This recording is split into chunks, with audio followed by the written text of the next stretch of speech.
let's try this for the second time. This is a wrestling review, FIP, Full Impact Pro. They're a sister promotion of Ring of Honor. They were anyway. I think they stopped getting funding from them a while ago. But still, they have shows. They have great shows. I actually ordered one off a pay-per-view a while ago. It's pretty good show. This was back in 2008, I think. They don't actually say the date on here, but they have a 2008 thing, like a 2008 year down here. I don't think it was 2008 though. I don't want to say it was back then. Maybe it was. Not sure. Anyway, they had 2 shows on the card: Full Out and X Factor. Now, Full Out, they have 1, 2, 3, 4, 5 matches on the card, but Jimmy Rave versus Azrieal does not happen because Aries comes out and Jimmy Rave and they attack Azrieal, and the match doesn't go on. Waltman then comes out and announces the tag team match for later in the night. Homicide versus Rain Man and Roderick Strong versus Milano Collection AT. They were the match of the night, even though Homicide got injured halfway through the match's arm and the match was no longer. They couldn't do the moves they wanted to do, and the crowd wanted. They were chanting for like moves and weapons and do it again, and they couldn't do it again because he was injured. The first match, half of the match, was excellent, and then the injury just slowed the pace down to a trickle.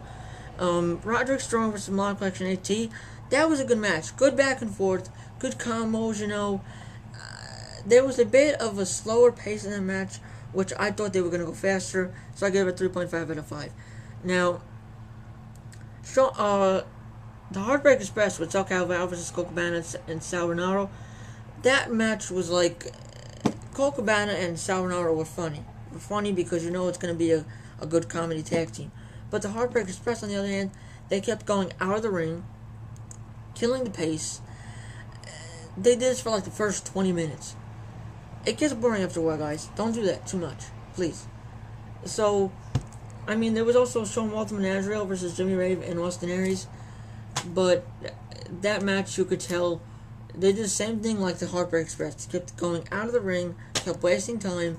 It finally got good. You know who won. Waltman was on the cover of Stevie Leaf crying out loud, but that's another story.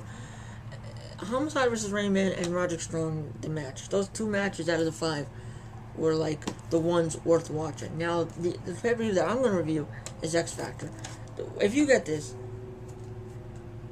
there's what you're paying for, because Full Out was no good. So in X Factor, there was Azrieal versus Tony Mamaluke. This match was good. There was good spots. There was nice stiff strikes everywhere. There was 2 girls in the front row. Oh my God, the crowd was more concerned about them than the actual match they were putting on, because they were yelling, they were screaming, they were standing up, you know, blocking the rest of the crowd. They were chanting for Tony Mamaluke non-stop. It was annoying. The match was good, just the crowd wasn't paying attention to the match. They were paying attention to the 2 girls. So I gave it 3.5 out of 5. I mean, don't. Yeah, you can chant for whoever you want, but don't ruin the match because of it. Not obviously one thing about that, you know.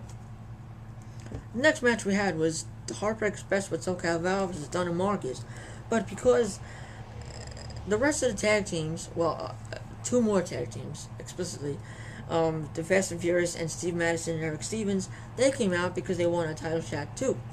So the Heartbreak Express decided to have a triple threat for #1 contenders. John and Marcus versus Fast and Furious versus Steve Madison and Erick Stevens. Now, the Heartbreak Express were watching the match. They didn't interfere, luckily. Really nice pace through and through until All Out Chaos started unraveling.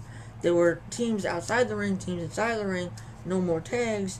It turned into a spot fest, but it was pretty decent. Not a long spot fest, which didn't, like, kill everything. But the thing that left a bitter taste in my mouth for me was Dunn and Marcus. They were good guys. They stole the pin right after someone else did their finisher, which I didn't like. But as a revenge thing, which I thought was suitable for this kind of thing, because the faces were becoming sort of heels, you had Heartbreak Express do the match with them right after the Royale, which slower pace, but they actually went decently long because they just had a Royale. 3.5 out of 5. It was good. The Heartbreak Express won, so they kept the titles. But the whole was pretty good. Now, Roderick Strong and Milano Collection AT versus Colt, Cabana, and Rinauro. This was one of the matches of the night, in my opinion. This was a great match. There was all the chemistry of a good tag team match was in here. You already had Roderick Strong. You already had Colt, Cabana. You know it was not going to be bad. You know it was going to be a good match. You had painful, stiff moves. You had them agonizing in pain. It was good. It was good. They kept selling that Rinauro, kept wanting to get a tan, but Colt, Cabana could never get it. You know, there was good chemistry in this match. That makes a match good. If they can work together, two people can put on an excellent match. And this is what this was. I gave it a 4.5 out of 5. You know my ratings are good. The second to last match was Homocide versus Austin Aries. Now, this was a good match. There was innovation throughout. Austin Aries changed a leapfrog into a spine buster that looked stiff as hell. Austin Aries is with DP Associates. So, you know that, I mean, they're going to have a good match. But eventually you know who's going to come out. Jimmy Rave comes out to beat up Homicide. Sean Waltman comes out, fights with Jimmy Rave, and Homicide beats up Austin Aries and Rain Man. So the match ended up in no contest, ended up all-out brawl. 3.5 through 4 out of 5. Now the last match was Sean Waltman versus Jimmy Rave.